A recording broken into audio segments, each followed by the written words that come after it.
Oi, tudo bem? Como que vocês estão? Animados para a nossa aula 2? Como foi a primeira aula para você? Te colocou para pensar, de repente sair aí do que você acreditava sobre a raiva? Lembra que a gente não tem que ficar controlando raiva, que a gente até distancia mais de outras pessoas que nós amamos e pode até provocar uma alteração da pressão arterial, tudo isso? Mas o que a gente tem que saber é atuar sobre o que a gente sente sobre a raiva. Mas como que a gente faz isso? Eu prometi para vocês que no início da nossa conversa de hoje eu ia trazer para vocês estratégias para lidar com a raiva. Mas antes de eu começar essa primeira dica, sem dúvidas nenhuma que eu tenho que agradecer a vocês dessa quantidade de comentários, gente lembrando da infância, falando da raiva, do choro, que não imaginava que era assim, que tudo acontecia. Fico muito feliz. Você que está aqui no Brasil, em todo mundo que acompanha, fico muito satisfeita em ver que o nosso objetivo foi alcançado. Você se identificar, perceber que existem algumas características que precisam ser ali adequadas, melhoradas. E o bom de hoje é que você vai receber estas dicas para que você possa ter aí a possibilidade de começar a pensar como lidar com a raiva. Não é controlá-la, mas permitir que a sua expressão e até o que você pensa sobre a raiva seja mais adequado para você ser mais feliz. Que a nossa conversa, na verdade, é para que você seja mais feliz. Porque todo mundo, com todos esses anos que eu tenho de experiência profissional, as pessoas, o que eu vejo é que elas sempre quando vêm a mim com uma pergunta, elas querem, no fundo, é saber o que fazer para ser feliz. Ou elas querem se livrar de uma dor, de uma depressão, melhorar os seus relacionamentos, porque elas têm o objetivo de serem felizes. Por isso que eu trago esse assunto, porque se tem uma coisa que tira a gente um pouco do eixo e que faz com que a gente não seja tão feliz, é ter esses impulsos de raiva que fazem com que nós depois nos arrependamos ou prejudiquemos a vida das pessoas, né? Lá vai a primeira dica então, você que pegou caneta, papel, anota aí. Tá preparado? Porque você vai achar simples e eu gosto de dicas simples porque você pode colocar em prática. Porque se você chegasse aqui, olha, se você atuar sobre a amígdala fazendo isso, fazendo aquilo, você vai falar assim, isso não é para mim não. Mas eu quero que seja algo ao seu alcance, porque afinal de contas, papel de neurocientista aqui, pelo menos eu assumo esse papel, é estudar para interpretar numa linguagem que seja acessível para você, para gerar mais sentido de vida. Faz sentido para você isso? Primeira dica, se distraia. Alguma coisa a ver que vai te tirar do prumo, alguém gritou, fez alguma coisa que você quer ir ali, ó, já agir daquela forma que você sabe que não poderia fazer, você vai ter que se distrair. Por que que a distração ajuda? É muito simples. O nosso cérebro ele tem recursos limitados quando a gente pensa em foco. Isso mesmo. Nosso cérebro não consegue focar em duas coisas ao mesmo tempo. Ele vai conseguir, no máximo, ficar alternando o foco, tá? Quem acha que faz tudo ao mesmo tempo e faz com toda excelência, que está prestando atenção em tudo, não está. Ele está alternando a atenção ou alguma coisa está deixando de fazer com excelência porque não focou naquilo, ok? Pensar em outra coisa significa que você tem menos poder intelectual para se concentrar nas coisas ruins. Alguém veio e começou a falar um monte de coisas que você sabe que aquilo vai te tirar do prumo. Começa a lembrar da roupa que você quer comprar. Não é menosprezar o que o outro está falando, mas você vai precisar de alguns segundos para poder controlar a raiva, para depois não ter um comportamento que você vai se arrepender dele. Distraia, saia do foco daquela situação. Posso falar para você o que eu faço com a minha filha? Faço exatamente isso com ela. Quando ela está brava com alguma coisa, com raiva porque não conseguiu algo, eu falo com ela, mas falo assim, filha, vamos pensar agora, depois a gente vê isso, vamos pensar agora na roupa que a gente vai sair, por exemplo? Você quer escolher a fruta para comer? Você fala assim, puxa, mas você não está ajudando a criança a pensar sobre aquilo para resolver. Não é isso. A ideia é desviar momentaneamente o foco até que esse rompante da raiva passe. Porque senão você pode entrar numa fúria. A criança pode se jogar no chão, começar a gritar e a gente não quer isso. Então, quando você faz isso, é a possibilidade do sentimento ser adequado, aquilo que você vai pensar sobre a situação Você ter mais tempo para pensar sobre isso, para que a sua resposta comportamental seja mais adequada. Então, o que as pesquisas sugerem é que pelo fato de tanto as tarefas cognitivas quanto reações emocionais, por exemplo, do medo, utilizarem os mesmos recursos mentais que são limitados, ou seja, os recursos usados para executar as tarefas cognitivas, por exemplo, lembrar de um endereço, focar numa outra tarefa, não estão mais disponíveis para os processos emocionais. Você desviou do emocional e foi para pensar em alguma coisa. E nesse sentido, as pessoas podem se livrar dos sentimentos indesejáveis ao se engajarem em alguma atividade cognitiva, como por exemplo, não precisa ter nada a ver com o que você está fazendo, tá? Alguém chegou, falou, você sabe que não pode reagir, você vai lá, pega a calculadora e vai lá fazer o cálculo do quanto você vai ganhar aquele mês, se vai sobrar para você comprar aquele sapato ou ir àquele restaurante com seus amigos. Você desvia do estímulo emocional e você vai para uma atividade cognitiva que pode até jogar um jogo. Que isso vai te ajudar muito a ter esse controle no momento, porque você já sabe, porque lembra que o emocional é o que vai dando pra gente o repertório, a experiência para nós sermos essas pessoas maduras, com comportamentos adequados. E eu gosto de insistir que o comportamento adequado não é só para que as pessoas se sintam confortáveis na nossa companhia, não. É para que nós estejamos bem, ok? O bom é quando as coisas são completas, bom para o outro e bom para mim também.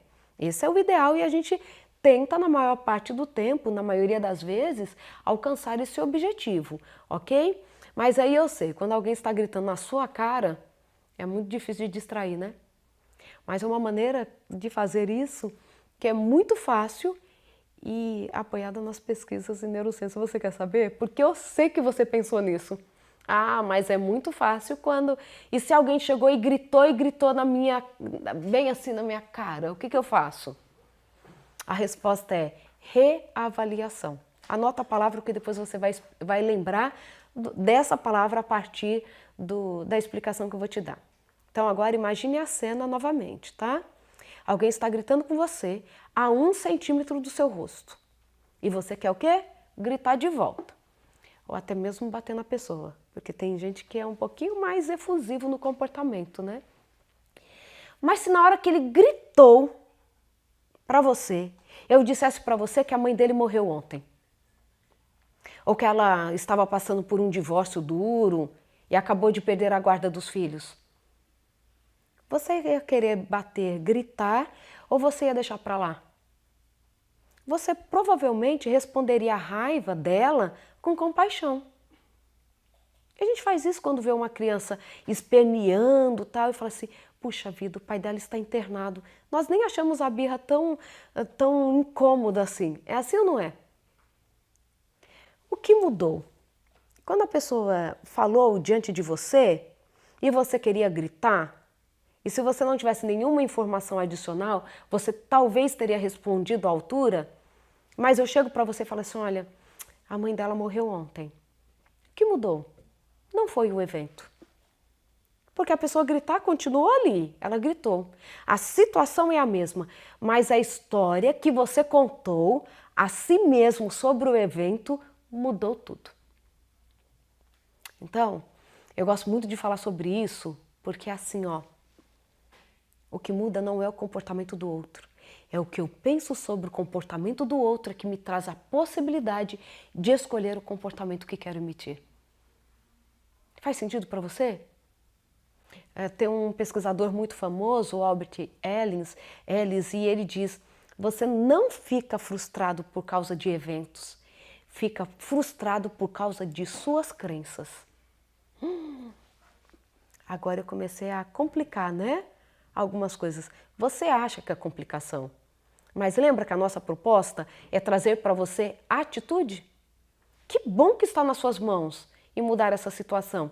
Porque se você ficar dependendo da pessoa parar de ficar brava, de xingar, de gritar, para que você seja feliz ou controle os seus impulsos, talvez você passe o resto da sua vida frustrado, porque nós não temos esta capacidade de chegar e falar assim, a partir de hoje você não provoca mais raiva em mim, tá bom? Mas se é o que você pensa e as atitudes que você toma a partir deste pensamento é que vão ser a chave para o controle do seu comportamento, então eu digo que está ao seu alcance. As pesquisas mostram que quando alguém está explodindo com você, uma boa maneira de reavaliar a situação e resistir e ficar com raiva é simplesmente pensar. Quer anotar a frase? Ai, gente, eu quero que vocês anotem. Quando a pessoa chegou para você reavaliar, tá? Mudar o pensamento. Não é comigo. E aí você acrescenta do jeito que quiser. Ele deve estar tendo um dia ruim. Não é o que eu fiz, ele grita com todo mundo. Eu nem conheço quem buzinou, de repente tem alguém doente dentro do carro. Coloque na frente o não é comigo, para que você possa controlar a sua raiva. Bletcher, um dos neurocientistas por trás desse estudo que eu citei para vocês, ele diz que se você é treinado com reavaliação e sabe que o seu chefe está frequentemente de mau humor, olha lá a ideia para a gente usar com o chefe. Então, se você já é treinado a reavaliar e sabe que o seu chefe está sempre de mau humor, você já pode ir preparado para a reunião. Ele pode gritar e berrar, mas nada vai acontecer com você. Quando você muda suas crenças sobre uma situação, seu cérebro muda as emoções que você sente. As reações emocionais, né? Nossas reações emocionais, em última instância, fluem a partir de nossas avaliações do mundo. E se podemos mudar essas avaliações, mudamos as nossas reações emocionais. Eu amo isso. Eu lembro que eu sempre dou muita aula sobre violência e contexto cultural e eu vou usar um exemplo que você vai lembrar. Sabe as mulheres girafas daquela tribo africana que vão colocando argolas no pescoço? Por não ser da nossa cultura, nós achamos aquilo um terror, chega a dar um mal-estar, né, de ver aquele pescoço longo. Por que dá um mal-estar? Porque nós temos as nossas crenças. Se você começar a mudar as suas crenças sobre o que o outro falou, e crença, gente, não estou falando doutrina religiosa não, tá? Se você mudar a sua crença no aspecto assim, olha, vou para a reunião e eu sei que provavelmente ela vai ficar brava, vai maltratar, o mau humor dela é terrível.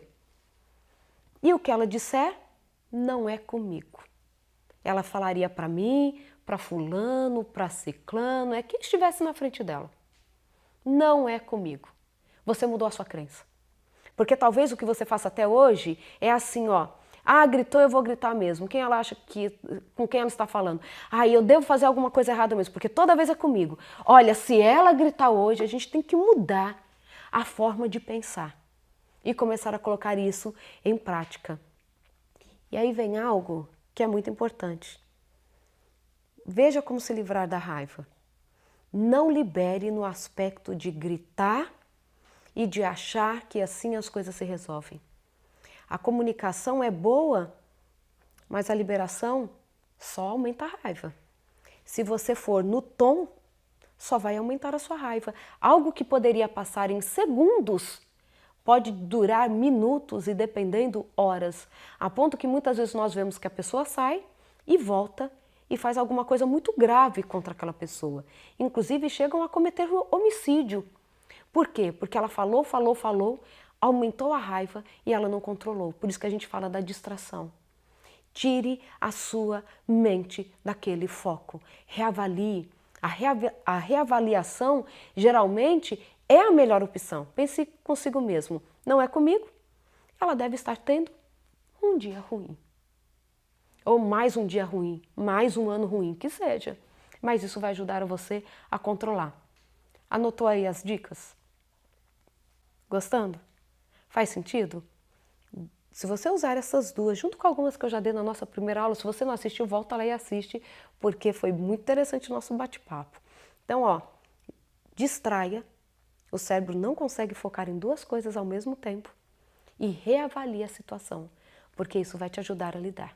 Antes de continuarmos, muitas pessoas estão perguntando sobre o nosso curso avançado Seja Feliz, a Neurociência da Felicidade, Bem, pessoal, as inscrições para o nosso curso vão abrir na nossa última aula desta semana.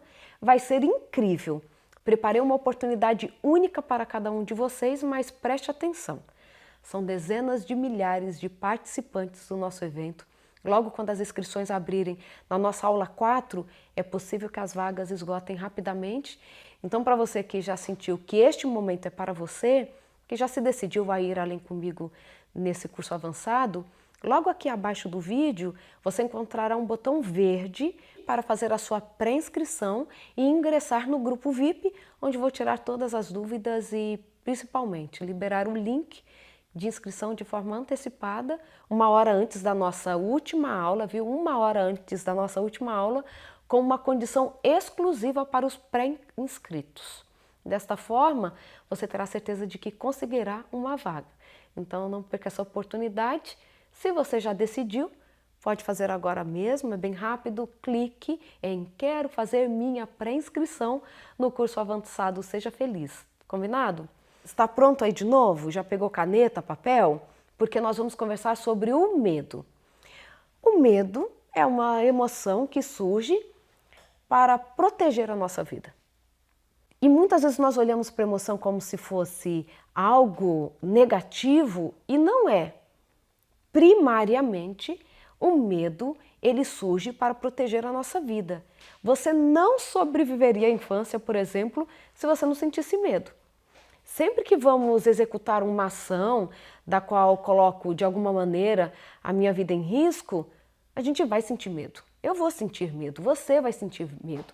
Se formos, por exemplo, saltar de paraquedas pela primeira vez, por exemplo, muitos de nós sentiriam medo no momento do salto. E isso é extremamente protetor.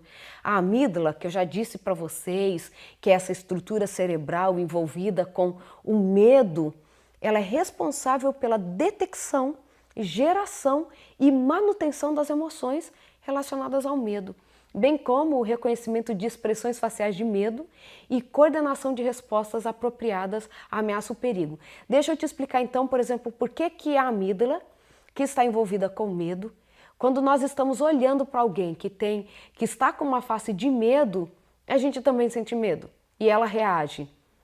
Porque se alguém que está perto de mim está com medo, talvez tenha um perigo iminente do qual eu também preciso me proteger. Então este reconhecimento da face, do perigo na face de alguém é extremamente protetor também. E como que a gente sabe disso, né? Muitos estudos são feitos antes, quando não tínhamos a possibilidade de ressonância magnética funcional, tomografia por emissão de pósitrons, tudo isso que a gente faz hoje para ver como que o cérebro está funcionando. Era possível perceber que a lesão da amígdala em humanos produz redução da emocionalidade e da capacidade de reconhecer o medo. Então, até quando eu estava em laboratório trabalhando com pesquisas básicas em ratos, se nós lesávamos, por exemplo, a amígdala, ele deixava de ter medo do gato. Do contrário, ia lá, cheirava o rato, tentava fazer amizade. Porque ele perdia esse senso do perigo, ele perdia a capacidade, a gente fala da validação, da percepção de uma situação do medo. Já por outro lado, a estimulação da amígdala, ela pode levar a um estado de vigilância ou atenção aumentada. É como se a pessoa estivesse o tempo todo tendo que prestar atenção porque um perigo iminente está ali, ó. Isso é iminente, a qualquer momento pode acontecer. E aí a pessoa pode ter a sensação ou comportamento de ansiedade e medo elevados quando ela tem uma superestimulação da amígdala. É tanto que esta é uma aula que eu trago para vocês no nosso curso avançado Seja Feliz, a Neurociência da Felicidade, porque, por exemplo, o abuso sexual pode aumentar a ativação da amígdala, deixando essa pessoa então mais ansiosa, com mais medo, mas como não dá tempo de falar tudo isso, esse é um conteúdo que está lá no nosso curso, tá? Então, a atividade da amígdala, ela parece ser específica para o medo e pouco presente em estados como tristeza, raiva, felicidade, no aspecto de ser aquela quem está mais envolvida mesmo. E alguns investigadores descrevem a função da amígdala como de um detector de ameaças inespecífico. Não é assim, porque é um cachorro e eu vou sair correndo, não. Lembra na nossa primeira aula? Alguém que chegou e te assustou. A amígdala também vai reagir. Não precisa ela ter o reconhecimento exatamente do que é para que ela possa reagir com medo, porque ela tem a função de nos manter íntegros, de nos manter vivos. Então, a função principal do medo é proteger.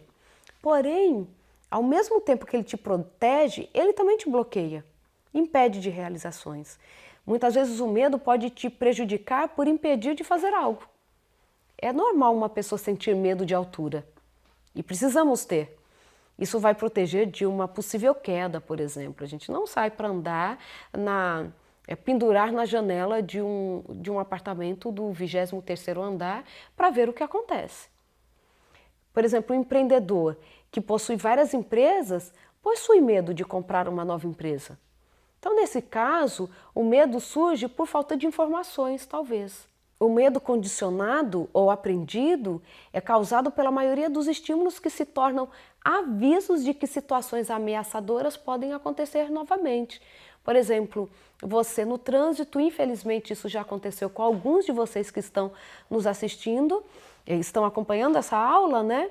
E ali ele estava passando por uma certa avenida com o carro e foi assaltado. Então ele pode desenvolver um medo de passar por aquela avenida novamente, porque traz a ele a percepção de que pode acontecer algo ruim de novo. Então nós vamos criando esse repertório do medo. O ruim é quando este medo ele se torna exacerbado, tornando-nos incapazes de levar uma vida normal, satisfatória.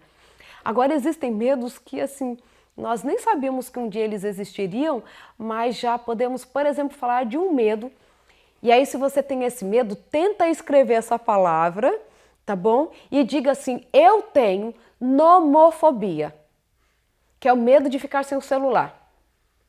Alguém tem medo de ficar sem o celular? E quando perde o celular, fica extremamente apavorado?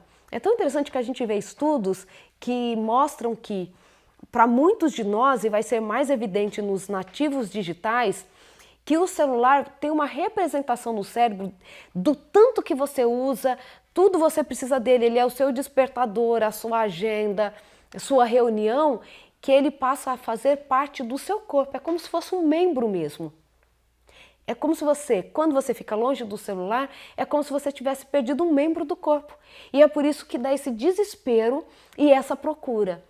Mas aqueles que têm esse vínculo, né, que já está viciado no celular, que desenvolveu uma dependência dele, que pode levar a uma alteração no comportamento que nos deixa muito preocupados. É um termo em japonês que a gente denominou esse comportamento que se chama Hikikomori. E o Hikikomori é o afastamento social severo. Você já viu o adolescente que tem esse comportamento, né? Até muitos adultos. Então é um medo de ficar sem o celular e também pode gerar esta alteração comportamental, que é esse afastamento social severo. Então alterações nas mesmas redes neuronais de viciados podem acontecer nessas pessoas que se tornam dependentes do celular e que têm até medo de ficar sem ele. Claro que a gente não sabe o que vem primeiro, tá? Se a alteração que já existe no cérebro dessas pessoas ou a dependência ao celular que gerou a alteração. Entenderam isso? A gente não sabe o que vem primeiro, o ovo ou a galinha, porque nós ainda estamos estudando sobre isso. Mas o que a gente percebe é que existe uma alteração no cérebro destes jovens, desses adolescentes com os quais o estudo foi realizado, mostrando que eles têm uma alteração no sistema de recompensa, que nos traz prazer, mas que também está relacionado com a dependência química e outros vícios. Então, como a gente não sabe se o que vem primeiro, se é a alteração, que seria genética, ou o vício que causa alteração, o conselho que os estudiosos da área nos dão é que se você tem alguém na sua família que é dependente, que tem um vício, seja ele qual for, ao álcool, a outro tipo de drogas ou a sexo, seja o que for, você está no grupo de risco de se tornar um dependente do celular. E agora me diz, quem de nós que não tem um parente que é dependente de alguma coisa? Quem de nós? Então, todos nós podemos ser do grupo de risco, por isso que nós falamos que nós temos que controlar este impulso de ter o celular o tempo todo. Claro que nós precisamos dele, mas quando você não fica sem porque esqueceu em casa, como você fica? Como se fosse mesmo com uma fissura? Eu preciso, só fica pensando nisso e o seu dia fica perturbado, conturbado? Se fica, então você precisa começar a prestar atenção, tá? Centenas de estudos, inclusive, mostram a relação entre o uso do celular e a depressão e a ansiedade, tá bom? Eu preciso te dar mais essa informação. 1 a cada 4 crianças e jovens são dependentes do celular, o que aumenta a ansiedade, a depressão e diminui a qualidade do sono. E parece que os filtros para celular aí não funcionam tão bem para proteger os hormônios do sono. Então, por isso que a gente tem que olhar e tem que cuidar disso. Por quê? O medo é protetor. Mas a dica que eu te dou hoje, o medo tem te incapacitado de fazer as coisas? De talvez falar em público quando é necessário e as pessoas que são da sua confiança te disseram assim, você fala super bem, a última palestra, a última reunião, você saiu assim de uma forma incrível. Então, você precisa ter a coragem de saber que você dá conta. Se o seu medo está sendo incapacitante, você precisa repensar isso. Sabe por quê? Porque o medo, quando nós não controlamos, quando é aquele medo que não é só protetor para a manutenção da vida, ele pode nos levar a, inclusive, desenvolver ansiedade e depressão, por conta dos níveis de estresse que ficam elevados. E estamos num contexto social onde o estresse é uma das principais causas de morte de jovens adultos. Muitos que nós estamos achando que, puxa, depressão, teve um AVC, isso tudo pode ser consequência do estresse. E eu quero falar um pouquinho de estresse com vocês, mas eu quero deixar um exercício para vocês. Porque se eu for parar aqui, esperar você completar o teste e voltar a falar, não vai dar tempo de fazermos tudo isso, tá bom? Então eu vou dar uma tarefa para você nesse final da aula, que é preencher esse teste, esse inventário de estresse LIP, que você como terapeuta, psicoterapeuta, pode usar também na clínica, tá? Mas você também pode preenchê-lo, porque a gente vai colocar o resultado depois para você, vamos conversar sobre isso, tá bom? Então, o medo, quando não colocado como algo só para me dar um alerta de um perigo, para me chamar a atenção de que eu preciso talvez mudar a rota, mudar a estratégia para preservar-me, preservar a vida mesmo, a saúde, eu preciso começar a ter comportamentos para mudar isso. E o estresse, ele pode vir em decorrência desse medo que não foi controlado. Por isso que eu quero que você preencha esse inventário para a gente poder conversar sobre ele na nossa próxima aula. Combinado? Então, olha, nosso combinado, na aula de amanhã, vamos fazer juntos esse inventário, você vai fazer e eu vou dando para você a resposta, tá bom? Por isso que nós vamos parar aqui para você ter esses minutinhos para poder preencher, é super simples, já está aqui no link, só baixar, você preenche, pode ir olhando e preenchendo no celular mesmo, porque eu só preciso de números e você vai entender isso. Quero que você deixe os comentários sobre como foi fazer o teste, o que você está achando das nossas aulas e só lembrando, ingressando no grupo VIP, você sabe que você vai ter ali a possibilidade de garantir antecipadamente a sua vaga neste curso avançado que foi preparado especialmente para você que tem a atitude de querer ter uma vida mais feliz para você, para a sua família, para os seus pacientes, para a sua equipe lá na empresa também, tá bom? Então preencham, espero vocês na nossa aula de amanhã. Vamos conversar sobre estresse, tristeza e alegria para fecharmos as 4 emoções que são extremamente importantes para que a gente possa ter uma vida mais feliz. Espero vocês, hein?